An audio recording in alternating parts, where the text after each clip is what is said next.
Kıskançlık. Bir hanımın kişini veya bir kişinin hanımı kıskanması değil.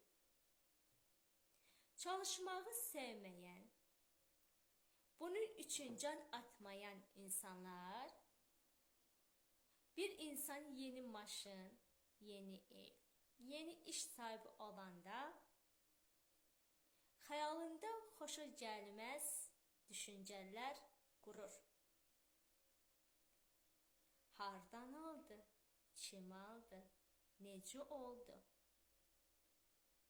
Bu suallarla özünüzü yormayın. Çalışın.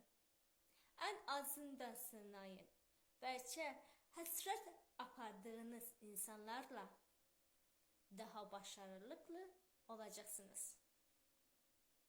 Unutmayın ki, istəmək və çaba göstərmək əldə edəcəyiniz başlanğıcdır.